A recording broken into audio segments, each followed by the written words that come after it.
bienvenidos a este su canal y el día de hoy les traemos la segunda parte del análisis del primer capítulo de la segunda temporada de Don't Hug Me, I'm Scared. Ya esta es la parte final del análisis de este capítulo, así que disfrútenlo. Ya llegamos. Y esto es Al Preli. Habiendo hablado anteriormente sobre lo que el episodio tiene que decir sobre la sociedad productiva y el trabajo en general, sigamos con ese mismo tema, pero ahora visto desde un escenario más interno, es decir, hablemos sobre el ambiente laboral. Una de las cosas que más se ve en el trabajo es, lastimosamente, los maltratos y abusos hacia el trabajador. En este caso, el que lleva a cabo este tipo de comportamiento es Red Guy, quien, a pesar de ser el único que no quería trabajar en lo absoluto, termina convirtiéndose en jefe de la compañía, y uno bastante deplorable. ¿Por qué? Bueno, porque en la sociedad en la que vivimos se le enseña al jefe a deshumanizar a los de abajo a tal punto en que se ve al conserje, por ejemplo, como una persona patética debido a la labor que desempeña. Well, I was going to put it in the bin, shouldn't I?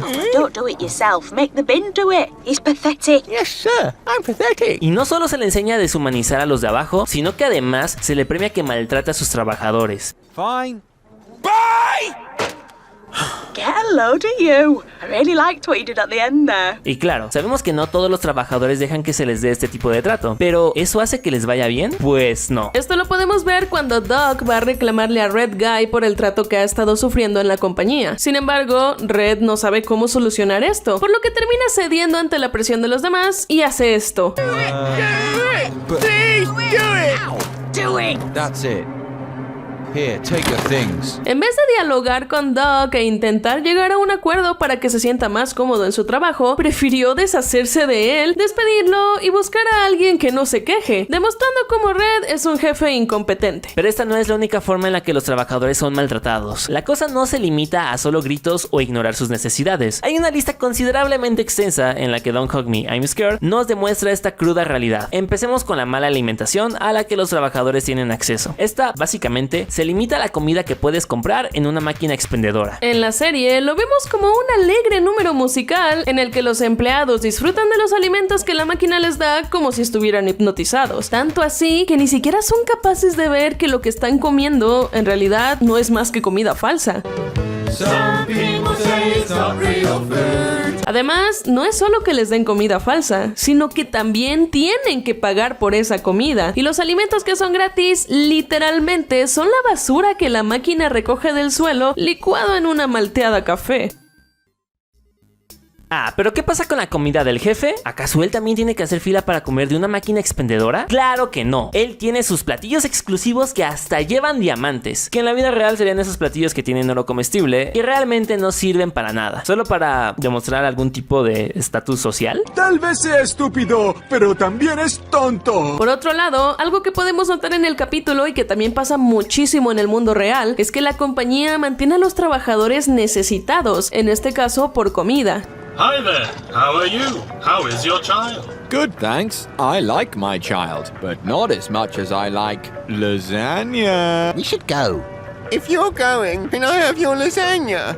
Get away from me, Dunk. Imagínense lo mucho que estos trabajadores deben desear comer para decir que quieren más a la lasaña que a sus propios hijos, o para que aprovechen cualquier oportunidad de obtener una porción extra de comida. Y es que el hecho de que la compañía los mantenga en hambruna no es solo un acto asqueroso, también es una forma de opresión, pues al tenerlos hambrientos no pueden pensar en el maltrato que están viviendo y mucho menos podrán quejarse o hacer una huelga. Lo único en lo que pueden pensar es en no morir de hambre. Como lo vemos en la pirámide de Maslow, la alimentación es una de las necesidades básicas del ser humano. La siguiente forma de maltrato al trabajador visto en Don't Hug Me, I'm Scared es la seguridad. Frecuentemente los trabajadores son expuestos a muchos peligros y accidentes, y tan es así que en el episodio se menciona que los accidentes son muy comunes dentro de la fábrica. Don't forget your helmet. You don't want to have an accident. They're more common than you think. Pero por lo menos le dan equipo de seguridad a Yellow Guy. Eso demuestra que la compañía se preocupa por la seguridad de sus trabajadores, ¿verdad? Pues realmente no. Y llegamos a esta conclusión luego de ver cómo la compañía maneja el tema de los accidentes. At some point we will have an accident, and that's a promise, because we feel that only a freak accident helps us appreciate all the times we're not being burnt in a grease fire. O sea, nos dicen que los accidentes son muy comunes, pero en vez de hacer un ambiente más seguro, cambio, prefieren lavar el cerebro a sus empleados, haciéndoles ver el lado positivo de esto, diciendo que eres muy afortunado porque no fuiste tú el que sufrió un accidente. This does make me appreciate not being in an accident. I feel so alive. ¿Dónde está la solución al problema aquí? Claro, los accidentes son algo que van a suceder tarde o temprano, pero ¿no les parece horrible que sean tan comunes? Y peor aún, que los trabajadores están tan lavados de la cabeza que no se dan cuenta de lo inhumano que es esto. Lo único que les queda es alegrarse de que ellos no salieron heridos. Y esto solo sucedió una vez en el capítulo, a pesar de que dijeron que los accidentes son muy comunes. ¿Pero saben cuántos accidentes laborales hay en México? Según la página del Economista, hay aproximadamente 400,000 cada año. Esos son como 1,095 accidentes cada día. Y según el Instituto Mexicano del Seguro Social, algunas causas de estos accidentes son defectos en los equipos, maquinarias, herramientas de trabajo e instalaciones, maquinarias y herramientas en mal estado, instalaciones con deficiente mantenimiento, entre otras muchas causas más. Sí, algunos accidentes son culpa de los trabajadores, pero ¿no creen que las causas que mencionamos son responsabilidad del jefe de la compañía? ¿Por qué el jefe deja las instalaciones, maquinarias y herramientas en mal estado? ¿Y por qué el jefe se las da a los trabajadores a pesar de eso? En fin, el tema de los accidentes ya quedó más que claro. Ahora pasemos al siguiente punto, que llega a ser minimizado, pero tiene un gran impacto en los trabajadores: la salud mental. A pesar de que en el episodio a los trabajadores los vemos como personajes alegres que disfrutan de su trabajo al punto de que hasta se ponen a cantar, la realidad es que en su interior están agonizando como no tienen idea. Tal vez su cuerpo dice una cosa, pero si pudiéramos entrar en sus mentes, creo que veríamos algo como esto. Give me yours. Claramente, el cerebro de Duncan está en agonía, debido a todo el estrés al que es sometido en su trabajo. Afortunadamente, la compañía para la que trabaja es tan considerada que les ofrece a sus trabajadores formas muy efectivas para poder lidiar con ese estrés, como cigarros, psicólogos que nunca están disponibles, pastillas o vacaciones que seguramente no son pagadas. Hay destinos peores que la muerte. Bien, vamos por partes. Para empezar, los cigarros. Podemos ver que la empresa, además de venderles comida falsa, también les da un cigarro. Nosotros no somos fumadores, pero tenemos entendido que el cigarro ayuda a las personas a relajarse. ¿No les parece horrible que el cigarro sea una de las soluciones que la compañía ofrece para lidiar con el estrés? Sí, tal vez les ayude en el momento, pero les están generando una adicción y los están matando lentamente. Luego se nos da a conocer que la compañía tiene un psicólogo para ayudar a los trabajadores cuando lo necesiten, pero esto entre muchísimas comillas, pues si nos fijamos en el cartel podemos ver que de hecho solo está disponible los domingos de 10:59 a 11:03 de la noche. Literal, solo tienen 4 minutos a la semana para poder ser atendidos por el psicólogo. Además, cuando Doc va con el psicólogo, lo pone a hacer ejercicios mentales confusos, vacíos. Try to imagine all your thoughts are squeezed inside a cube, and the cube is in a garden, but the garden isn't real. Y por último están las pastillas y las vacaciones. Maybe you need a break. Sí, estas soluciones podrán ser un poco más óptimas, pero el problema es que ninguna de estas atacan al problema de raíz. Aquí el problema no es que estés estresado, más bien es el ambiente laboral, las condiciones inhumanas a las que son sometidos los trabajadores, horarios excesivos, poca paga, trabajo peligroso, comida no nutritiva, gritos y humillación por sus jefes. Obviamente el trabajador estará estresado, es completamente normal. Además del maltrato laboral, este episodio también explora las diferentes clases trabajadoras. Empezando con el obrero, representado por Yellow Guy, vemos la romantización de este rol, pues a pesar de la terrible situación en la que están, se les puede ver a todos contentos y, aparentemente, disfrutando de lo que hacen. Sin embargo, esto no es culpa suya, pues los jefes se encargan de crear esta percepción en ellos. ¿Han escuchado la famosa frase, más que un equipo, somos una familia? Palabras en realidad vacías, pero que sirven para llenar a los trabajadores de un falso sentido de pertenencia en el que parece que absolutamente todos en la empresa son importantes, como pequeñas piezas que crean una gran máquina. ¿Por qué decimos que es falso? Bueno, vamos con lo evidente. From the manufacturing team to the big brains in upper management, we all have a vital role to play. Even Duncan on the website. Según lo visto en el video que le ponen a Doc, se dice que tanto los obreros como el jefe son importantes, pues cada uno tiene una labor que desempeñar. Pero la realidad es otra. Red Guy no no hace absolutamente nada. Y no solo eso, es un inútil. Esto lo vimos hace rato cuando despidió a Doc porque no supo qué más hacer. Además, cerca del final pasa algo similar. Yellow Guy sufre un accidente y lo único que Red Guy hace es, adivinaron, despedirlo. Incluso se hace muy notorio que Red Guy nunca está con el equipo. Rumor has it, even Mr. Peterson's going to do a speech. Wow, Mr. Peterson. A los trabajadores les sorprende que el jefe vaya a visitarlos. Su jefe nunca está con su equipo, a pesar de venderles la idea de que todos son una familia. En el mismo video también se menciona que hasta Duncan es importante. Even Duncan on the website. Duncan es un personaje que es tratado como inferior o tontito. Es parte de la clase de los trabajadores, pero está todavía más abajo que Yellow Guy. El hecho de que digan que hasta Duncan es importante, por una parte es violento porque lo están minimizando descaradamente, y por otro lado, genera esta sensación de conformismo con los demás obreros. Pues así como con los accidentes, los obreros se sienten agradecidos de no ser Duncan. Sí, puede que mi trabajo sea horrible, pero no tan horrible como el de Duncan. Además de la romantización del trabajo, los obreros también hacen que el trabajo se vuelva toda su identidad. What are you doing? We're making bits and parts. Although sometimes I feel a bit like the parts are making me. Esta pequeña frase habla de cómo el trabajador se termina volviendo solo su trabajo y nada más. Incluso podemos ver esto, pero en sentido contrario, con Brendan, donde la sociedad ata su identidad al de ser un desempleado. Para la sociedad, él no es Brendan. Él es Brendan el desempleado. Pero si queremos un ejemplo todavía más claro, tenemos la escena del retiro de Yellow Guy. Aquí le hacen una pequeña fiesta y le dan una tarjeta como agradecimiento por sus 40 años en la compañía. Pero cuando la tarjeta está siendo triturada, vemos que Yellow se aferra a ella al punto que hasta pierde la mano.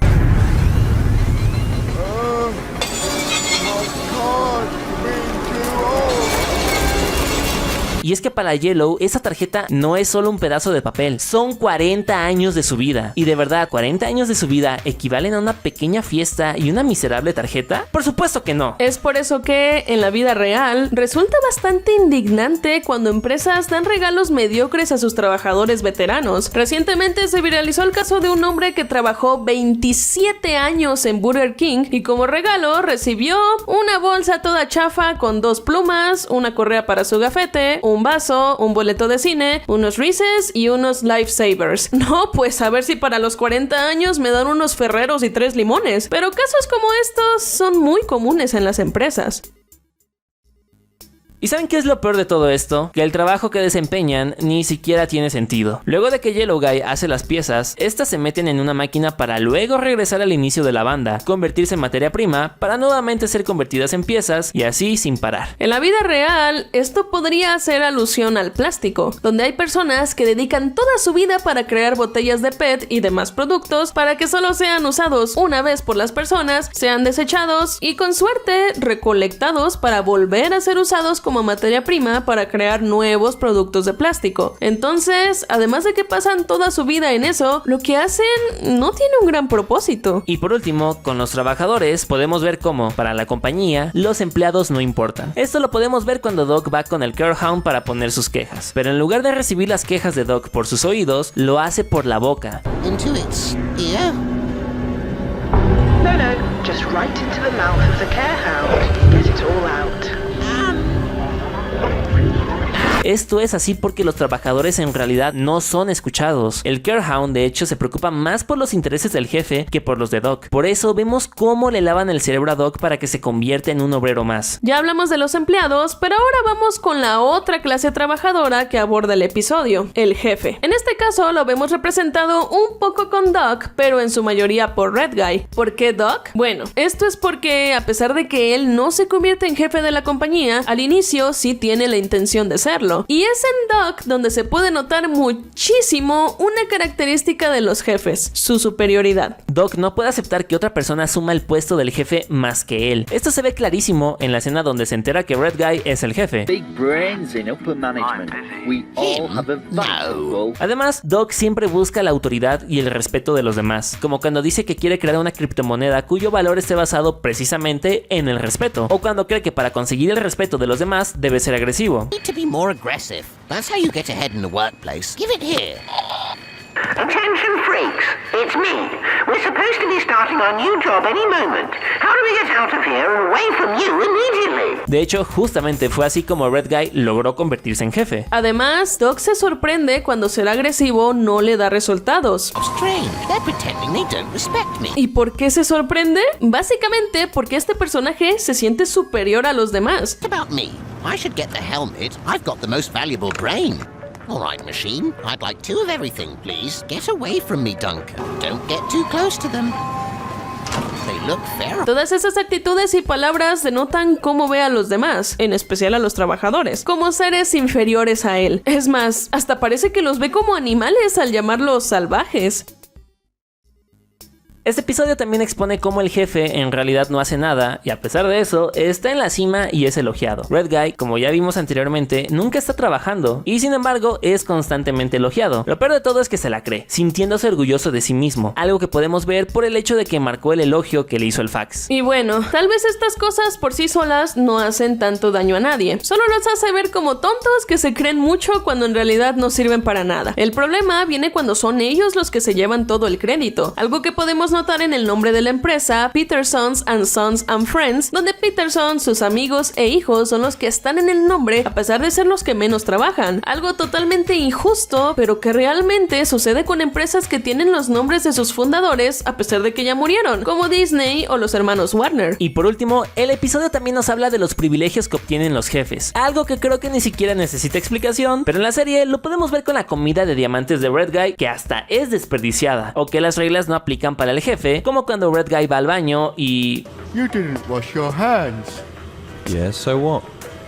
Somebody else would do it. El jefe tiene tanto poder que para él no aplica la obligación de lavarse las manos e incluso alguien más lo hará por él. Se parece a cómo en la vida real los multimillonarios pagan menos impuestos que el promedio de la población, casi como si las reglas no aplicaran para ellos. En fin, este capítulo sirve para mostrarnos la terrible relación que tenemos con el trabajo, las clases trabajadoras que surgen y la dinámica de explotación y maltrato entre el jefe y el empleado. Podemos ver cómo cada uno de los 3 personajes principales tienen su propio viaje en este mundo laboral. Red Guy comenzó sin querer trabajar y siendo amable con los empleados, pero se termina convirtiendo en un jefe deplorable luego de haber sido educado por el sistema. En otras palabras, el poder te corrompe. Doc comienza creyéndose el jefe, pero como nadie lo acepta como tal, lucha contra el sistema. Sin embargo, al final termina con el cerebro lavado y cuando intenta hacer que los demás despierten, simplemente no lo logra. Es decir, no puedes luchar tú solo contra el sistema. Y por último está el viaje de Yellow Guy, quien desde en un principio acepta el sistema y se vuelve un trabajador, convirtiéndose en capital humano. En pocas palabras, si aceptas el sistema, te convertirás en alguien sin identidad y reemplazable. Pero ¿saben qué es lo peor de todo? Esto fue solo la historia de uno de los muchos trabajos que habla la canción. Y dado que todos estos trabajos operan bajo el mismo sistema, los demás trabajos de la canción han de estar igual de horribles. Pero la joya de todo esto es el final del capítulo, donde vemos que todo ese sufrimiento por trabajar es el precio para poder conseguir dinero.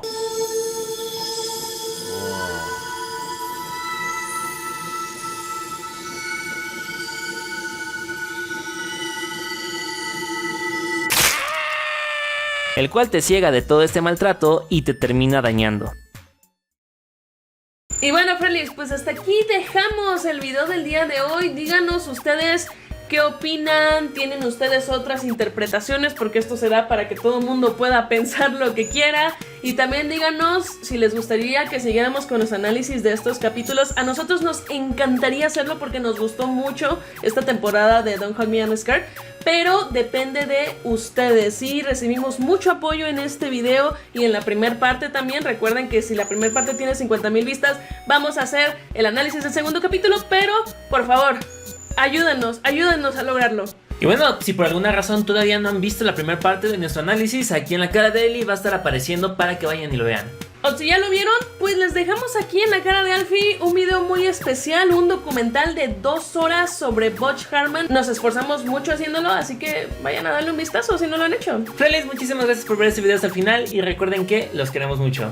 Adiós.